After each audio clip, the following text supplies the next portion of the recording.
Hello ವಿದ್ಯಾರ್ಥಿಗಳೇ, ಈ ಒಂದು ವಿಡಿಯೋದಲ್ಲಿ ನಾವು ನಿಮ್ಮ ಬಿಕಾಂ ಫಸ್ಟ್ ಸೆಮಿಸ್ಟರ್ SCP ಸಿಲೆಬಸ್ನ ಕನ್ನಡ ವಿಷಯದಲ್ಲಿ ಬರುವಂತಹ ಒಂದು ಪದ್ಯ ಸಬ್ ಕಹತೆ. ಸೊ ಈ ತತ್ವಪದದ ಮೇಲೆ ಕೇಳುವಂತಹ 5 ಮತ್ತು 15 ಅಂಕದ ಪ್ರಶ್ನೆಗೆ ಯಾವೆಲ್ಲ ಕೀ ಉತ್ತರಗಳನ್ನು ಬರೆಯೋದ್ರ ಮೂಲಕ ಪೂರ್ತಿ ಅಂಕ ಪಡೆಯಬಹುದು ಅನ್ನೋದ್ರ ಬಗ್ಗೆ ಡಿಸ್ಕಷನ್ ಮಾಡೋಣ. ಸೊ ಮೊದಲಿಗೆ ಪದ್ಯ ಬರೆದಂತಹ ಕವಿಯ ಹೆಸರನ್ನ ಪರಿಚಯ ಮಾಡಬೇಕಾಗುತ್ತೆ. ಅದು ನಿಮ್ಮ ಮೊದಲನೇ ಪಾಯಿಂಟ್ ಇರುತ್ತೆ ಉತ್ತರದಲ್ಲಿ. ಸಬ್ ಕಹತೆ ತತ್ವಪದ ರಚಿಸಿದವರು ಚನ್ನೂರ್ ಜಲಾಲ್ ಸಾಹೇಬರು. ಸೊ ಚನ್ನೂರ್ ಜಲಾಲ್ ಸಾಹೇಬರು ಈ ಪದ್ಯವನ್ನ ಬರೆದವರು. ಇದೊಂದು ತತ್ವಪದ. ಈ ತತ್ವಪದ ಉರ್ದು ಮತ್ತು ಕನ್ನಡ ಮಿಶ್ರಣದ ವಿಶೇಷತೆಯನ್ನು ಹೊಂದಿದೆ. ಅಂದ್ರೆ ಈ ಪದ್ಯ ಇರೋದು ಉರ್ದು ಮತ್ತು ಕನ್ನಡ ಎರಡು ಭಾಷೆ ಮಿಕ್ಸ್ ನಲ್ಲಿದೆ. ಈಶ್ವರ ಮತ್ತು ಅಲ್ಲಾ ಬೇರೆ ಬೇರೆ ಅಲ್ಲ ಎಂಬ ಸಂದೇಶ ನೀಡುವ ಪದ್ಯ ಇದಾಗಿದೆ. ಸೊ ಈ ಪದ್ಯದ ಮೂಲ ತಿರುಳು ಏನಂದ್ರೆ, ಈಶ್ವರ ಮತ್ತು ಅಲ್ಲಾ ದೇವರಿಬ್ರು ಒಂದೇ ಅನ್ನುವ ಭಾವನೆಯನ್ನ ನಮಗೆ ಮೂಡಿಸೋದಕ್ಕೋಸ್ಕರ, ಈ ಸಂದೇಶವನ್ನು ನೀಡೋದಕ್ಕೋಸ್ಕರ ಈ ಪದ್ಯವನ್ನ ಬರೆದಿದ್ದಾರೆ. ಈಶ್ವರ ಅಲ್ಲಾ ಒಂದೇ ಎಂಬ ಭಾವೈಕ್ಯತೆ ಈ ಪದ್ಯದ ವಿಷಯ ವಸ್ತು ಆಗಿದೆ. ಈ ಪದ್ಯದ ವಿಷಯ ವಸ್ತು ಈಶ್ವರ ಮತ್ತು ಅಲ್ಲನ ಬಗ್ಗೆ. ಪದ್ಯದಲ್ಲಿ ಕವಿ ಹೇಳುತ್ತಾರೆ, ಈಶ್ವರ್ ಮತ್ತು ಅಲ್ಲಾ ಒಂದೇ ಎಂಬ ತತ್ವ ಯಾರಿಗೂ ತಿಳಿದಿಲ್ಲ. ಒಂದೇ ಎಂದು ಹೇಳುವವರಿಗೂ ಇದರ ನಿಜವಾದ ಅರ್ಥ ತಿಳಿದಿಲ್ಲ. ಸೊ ಪದ್ಯದ ಪ್ರಕಾರ ಏನಂದ್ರೆ, ಈಶ್ವರ ಮತ್ತು ಅಲ್ಲಾ ಇಬ್ಬರು ಒಂದೇ ಅನ್ನುವ ವಿಷಯ ಬಹಳಷ್ಟು ಜನರಿಗೆ ತಿಳಿದಿಲ್ಲ. ತಿಳಿದಂತೆ ನಟಿಸುವವರೇನಿದ್ದಾರೆ ಅವ್ರಿಗೂ ನಿಜವಾಗ್ಲೂ ಅದರ ಅರ್ಥ ಗೊತ್ತಿಲ್ಲ. ನಿರಾಕಾರದಿಂದ ರೂಪುಗೊಂಡಿರುವ ಈ ದೇಹಕ್ಕೆ ಸೃಷ್ಟಿಯನ್ನು ವಿವರಿಸುವ ಶಕ್ತಿ ಈ ವೇದಗಳಲ್ಲಿ ಇಲ್ಲ. ಅಂದ್ರೆ ಮನುಷ್ಯನ ಸೃಷ್ಟಿ, ಜೀವಿಗಳ ಸೃಷ್ಟಿ, ಜಂತುಗಳ ಸೃಷ್ಟಿ, ನಿಸರ್ಗದ ಸೃಷ್ಟಿ ಹೇಗೆ ಆಗಿದೆ ಎಂದು ವಿವರಿಸುವ ಶಕ್ತಿ ಈ ವೇದ ಶಾಸ್ತ್ರಗಳಿಗೆ ಇಲ್ಲ. ಸೊ ವೇದ ಶಾಸ್ತ್ರಗಳನ್ನ ಅಧ್ಯಯನ ಮಾಡಿ ಅದನ್ನ ಪಾಲಿಸೋದಕ್ಕೋಸ್ಕರ ಯಾರು ಹೇಳ್ತಾರಲ್ಲ ಅವರಿಗೆ ಈ ಬುದ್ಧಿ ಮಾತನ್ನ ಹೇಳ್ತಾ ಇದ್ದಾರೆ. ಸೊ ವೇದ ಶಾಸ್ತ್ರಗಳಲ್ಲಿ ಜೀವ ಹೇಗೆ ಸೃಷ್ಟಿಯಾಯಿತು, ಜೀವ ಜಂತುಗಳು ಹೇಗೆ ಸೃಷ್ಟಿಯಾಗಿವೆ, ನಿಸರ್ಗ ಹೇಗೆ ಸೃಷ್ಟಿಯಾಗಿದೆ, ಇದರ ವಿಶ್ಲೇಷಣೆ ಎಲ್ಲೂ ಇಲ್ಲ, ಅದಕ್ಕೆ ಪುರಾವೆಗಳಿಲ್ಲ ಅಂತ ಲೇಖಕರು ಹೇಳ್ತಾ ಇದ್ದಾರೆ. ಕೇವಲ ಹಿಂದೂ ಮುಸ್ಲಿಂ ಗ್ರಂಥಗಳನ್ನು ಓದಿದ ಮಾತ್ರಕ್ಕೆ ಏನನ್ನೂ ಸಾಧಿಸಲು ಸಾಧ್ಯವಿಲ್ಲ. ಅಂದ್ರೆ ಬರೀ ಹಿಂದೂ ಮುಸ್ಲಿಂ ಗ್ರಂಥಗಳೇನಿದೆ, ಪವಿತ್ರ ಗ್ರಂಥಗಳಂತ ಮಾಡ್ಕೊಂಡಿದೀವಿ, ಅವುಗಳನ್ನು ಓದೋದ್ರಿಂದ ಏನನ್ನೂ ಸಾಧಿಸೋದಕ್ಕೆ ಸಾಧ್ಯ ಇಲ್ಲ.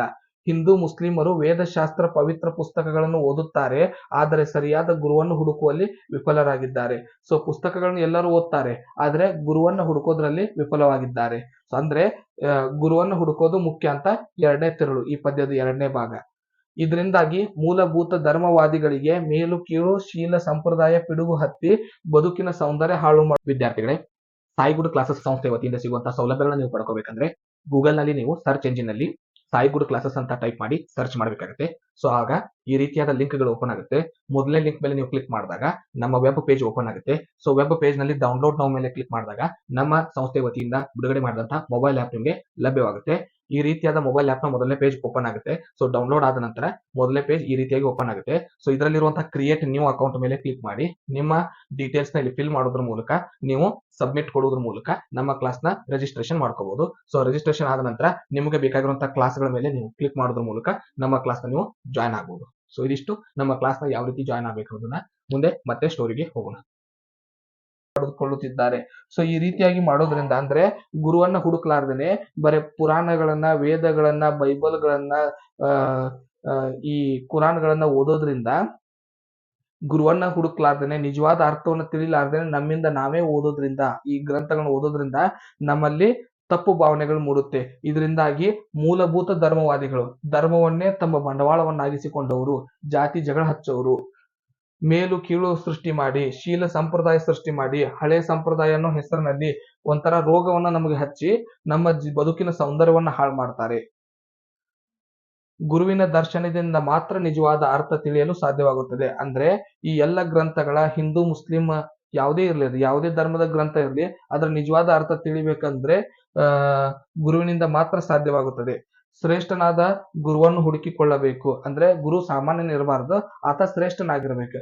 ಆತ ಎಂತದಕ್ಕೆ ಸಹಾಯ ಮಾಡ್ಬೇಕಂದ್ರೆ, ಗುರು ಹೇಗಿರ್ಬೇಕಂದ್ರೆ ಒಳಗಿನ ಮೈಲಿಗೆಯನ್ನು ತೊಳೆಯುವಂತೆ ಇರಬೇಕು, ಬೇಡಿದ್ದನ್ನು ಕೊಡುವಂತಿರಬೇಕು, ಆತನಿಗೆ ಶರಣಾಗಬೇಕು, ತನು ಮನ ಧನ ಲೋಭ ಎಲ್ಲವನ್ನು ತೊರೆದು ಅಡಿಯಾಳಾಗಬೇಕು. ಸೊ ಗುರು ಹೇಗಿರ್ಬೇಕಂದ್ರೆ ನಮ್ಮ ಮನಸ್ಸಿನೊಳಗಿರುವಂತಹ ಮೈಲಿಗೆ, ಕೆಟ್ಟ ವಿಚಾರಗಳು, ಕೆಟ್ಟ ಚಟಗಳು, ಇವುಗಳನ್ನ ಹೋಗ್ಸೋಂತಿರ್ಬೇಕು, ಬೇಡಿದ್ದನ್ನು ಕೊಡುವಂತಿರಬೇಕು. ನಾವು ಏನು ಬಯಸ್ತೇವೆ ಆಧ್ಯಾತ್ಮದಲ್ಲಿ, ದೇವರಲ್ಲಿ ಏನನ್ನ ಬೇಡ್ತೇವಲ್ಲ ಅದು ನಮಗೆ ಕೊಡಿಸುವಂತ ವ್ಯಕ್ತಿಯಾಗಿರ್ಬೇಕು. ಸೊ ಆತನಿಗೆ ನಾವು ಶರಣಾಗಬೇಕು, ಮತ್ತೆ ನಮ್ಮ ತನು ಮನ ಧನ ಲೋಭ ಎಲ್ಲವನ್ನ ಬಿಟ್ಟು ಆತನಿಗೆ ಅಡಿಯಾಳಾಗಿ, ಆತನ ಆಳಾಗಿ, ಸೊ ನಾವು ಗುಲಾಮರಾಗಿ ಇರಬೇಕು. ಮೇಲಿನ ಬಾಹ್ಯ ದೇಹದ ಮಡಿಯನ್ನು ಬಿಟ್ಟು ಒಳ ಮನಸ್ಸಿನ ಶುದ್ಧಿ ಸಮೃದ್ಧಿಯನ್ನು ಸಾಧಿಸಬೇಕು. ಸೊ ಕೇವಲ ಬಾಹ್ಯ ದೇಹ, ಮೇಲಿನ ದೇಹವಾದ ಮಡಿ ಮೈಲಿಗೆಯನ್ನು ನೋಡ್ಲಾರ್ದನೆ ಬದಲಾಗಿ ಒಳ ಮನಸ್ಸಿನ ಶುದ್ಧಿಯನ್ನು ನಾವು ಸಾಧಿಸಬೇಕು. ಗುರು ಮಡಿವಾಳ ಇಂತಹ ಅಂತರ್ಶುದ್ಧಿಗೆ ಪ್ರಸನ್ನನಾಗುತ್ತಾನೆ ಎಂಬುದು ಕವಿಯ ಅಭಿಪ್ರಾಯ. ಯಾವಾಗ ನಾವು ಒಳ ಮನಸ್ಸಿನಿಂದ ಅಂತರಂಗದಿಂದ ನಾವು ಇದನ್ನೆಲ್ಲವನ್ನ ಸಾಧಿಸ್ತೇವೆ, ಆಗ ಗುರು ಮಡಿವಾಳೇಶ್ವರ ದೇವರು ನಮ್ಮ ಮೇಲೆ ಪ್ರಸನ್ನನಾಗ್ತಾನೆ. ಅಂತರಂಗದ ಶುದ್ಧಿಯನ್ನ ಸಾಧಿಸಬೇಕು. ಬಾಹ್ಯ ಶುಚಿಯಿಂದ ಏನೂ ಪ್ರಯೋಜನವಿಲ್ಲ, ಮಡಿಯಿಂದ ಏನೂ ಪ್ರಯೋಜನವಿಲ್ಲ, ಅಂತರ್ಶುದ್ಧಿ ಇರಬೇಕು ಅನ್ನೋದು ಇವರ ಅಭಿಪ್ರಾಯ. ಮಡಿ ಶೀಲ ಎಂಬುದನ್ನು ಬಿಟ್ಟು ಅಂತರಂಗದಿಂದ ದೇವರನ್ನು ನಮಿಸಬೇಕು ಎಂಬುದನ್ನು ನಾವು ಈ ಪದ್ಯದಿಂದ ತಿಳಿದುಕೊಳ್ಳಬಹುದು. ಸೊ ಈ ಪದ್ಯದ ಲಾಸ್ಟ್ ನಾವು ಕನ್ಕ್ಲೂಷನ್ ಏನ್ ಬರ್ತೀವಿ ಅಂದ್ರೆ ನಮ್ಗೇನ್ ಅರ್ಥ ಆಯ್ತು ಈ ಪದ್ಯದಿಂದ ಬರಿತೀವಿ. ಸೊ ಅಂತರಂಗದ ಶುದ್ಧಿ ಮುಖ್ಯ. ಮನುಷ್ಯನ ಬಾಹ್ಯ ಮಡಿ, ಬಾಹ್ಯದ ಸಂಪ್ರದಾಯ ಆಚರಣೆಗಳು ಎಲ್ಲವೂ ವ್ಯರ್ಥ. ಸೊ ಗುರುವಿನಿಂದ ನಾವು ಮುಕ್ತಿಯನ್ನ ಪಡ್ಕೋಬಹುದು ಅನ್ನೋದು ಈ ಪದ್ಯದ ತಿರುಳು. ಸೊ ಮುಂದಿನ ವಿಡಿಯೋದಲ್ಲಿ ಮತ್ತೊಂದು ಕ್ಲಾಸ್ನೊಂದಿಗೆ ಸಿಗೋಣ. ಧನ್ಯವಾದಗಳು.